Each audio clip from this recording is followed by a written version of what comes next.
Guys, আসসালামু আলাইকুম। সবাই কেমন আছেন? আশা করি সবাই ভালো আছেন। আমিও ভালো আছি। আমি সুফিয়া। আজকে নিয়ে আসলাম কক মুরগির ভুনা, কালো ভুনাটা করব, সেটাই আপনাদের সাথে শেয়ার করব।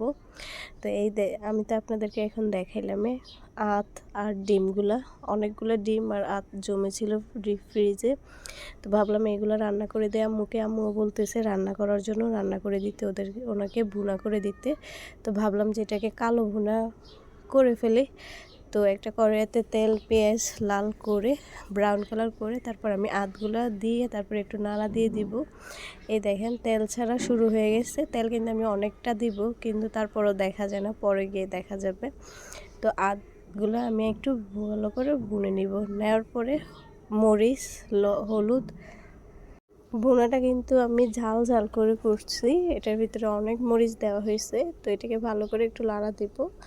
ভালো করে দেওয়ার পরে জিরার গুঁড়া, তারপর লবণ, তারপর দিছি যে আদার পেস্ট করা ছিল ওইটা দিছি। তারপর সব কিছু একসাথে এখন মিক্স করে নেবে, ভালো করে লাড়া দেব। তো আম্মুর ফেভারিট এটা, তো আম্মুর কাছে খুব ভালো লাগে কক মুরগির ডিমা বা ভালো করে ভুনলে।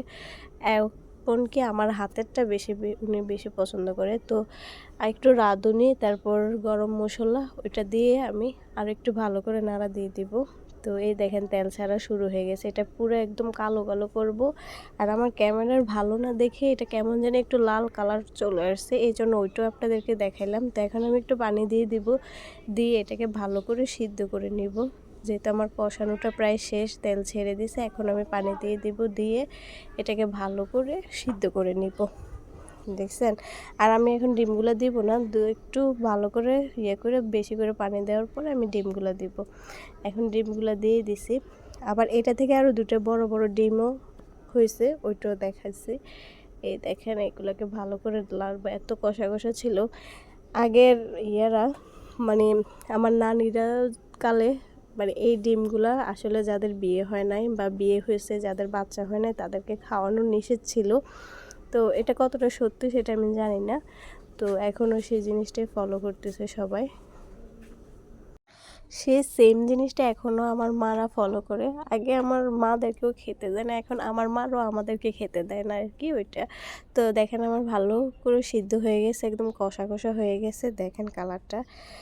আর আসলে মানে এটা কতটা সত্য এটা জানি না, অবশ্য যারা যারা জানেন তারা কমেন্ট করে জানাবেন। কিন্তু এটা আমি রান্না করে দিছি ওনাকে, বাট আমি এটা লবণ বা কোনো কিছু আমি দেখি না। এখন ওই যে দুইটা ডিমা ছিল ওইটাও আমি দিয়ে দিব। এখন যে ডিমা ছিল ওইগুলো আমি এখন ছিঁড়ে এখন দিয়ে দেবো। আমার ভয়েসটা এত একটা ভালো আসতেছিল না, আমার একটু ঠান্ডা ঠান্ডা ভাব চলে আসছে, আবার গলাটা একটু ভেঙে গেছে এই জন্য। তো এই দেখেন দুটোটা ডিমা দিয়ে এখন আমি একটু ভালো করে নাড়া দিব। আর চুলকাটা আমি ফালাই দিচ্ছি, ওইটা দেখছেন। তো এই দেখেন এত সুন্দর হয়েছে, এত কষা আর এত গ্রান হইতেছে, মানে কি বলবো, আমার তো ইচ্ছে করছে খাওয়ার জন্য, দেখে খেতে ইচ্ছে করছে। কিন্তু কি বলবো বলেন, আগের তো কিছু না কিছু থেকে যায়। তো আম্মু আমাকে খেতে দেয় নাই। আম্মু বলছে আমরাও খাই নাই, তোমারও খাওয়ার দরকার নেই, এই জন্য খেতে দেয় নাই। এই দেখেন কতটা সুন্দর আর কতটা লোভনীয় হয়েছে। আর আমার বিয়ের 1 বছর পরে আমার হাজব্যান্ড চলে গেছে। তো আমার বিয়ের 1 মাসের মাথাতে উনি চলে যাওয়ার পরে, তো এখন আবার 2 বছর পরে আসতেছে। তো এই জন্য আম্মু বলতেছে যে কোনো রকমের রিস্ক নেবে না, তো এই জন্য আমাকে খাওয়াই নাই। তো আমার কাছে অনেক বেশি ভালো লাগছে, কিন্তু খেতে ইচ্ছে করছে, বাট আমি খাইতে পারি নাই। আমার অনেক বেশি কষ্ট হইতেছে এগুলো দেখে। তো ওকে, ভালো থাকবেন। আসসালামু আলাইকুম। আর আমার চ্যানেলটা অবশ্যই সাবস্ক্রাইব করে আমার পাশে থাকবেন, বেল করে টিপ দিয়ে রাখবেন, যাতে সর্বপ্রথম ভিডিও আপনাদের কাছে চলে আসে। আর যারা যারা আমাকে এত বেশি ভালোবাসা দিয়েছেন তাদেরকে অসংখ্য ধন্যবাদ। আর এভাবে আমার পাশে থাকবেন, আমাকে ভালোবাসা দিবেন, সাপোর্ট করবেন। আর আমার ভিডিওগুলো বেশি বেশি করে দেখবেন, শেয়ার করবেন, যাতে সবাই দেখে সবাই অনুভব করতে পারে জিনিসটা। আর এটা তো আমি ভিডিওগুলো আমি আপনাদের সাথে জাস্ট শেয়ার করি, কী কী রান্না করলাম ওইগুলোর ভিডিওগুলোই দেখাই। এই জায়গায় তো অন্য কিছু নেই। এই দেখেন আমার বোনাটা একদম সুন্দর হয়ে গেছে কতটা। আর এত তেল দিছি কিন্তু তেল দেখাই যাইতেছে না।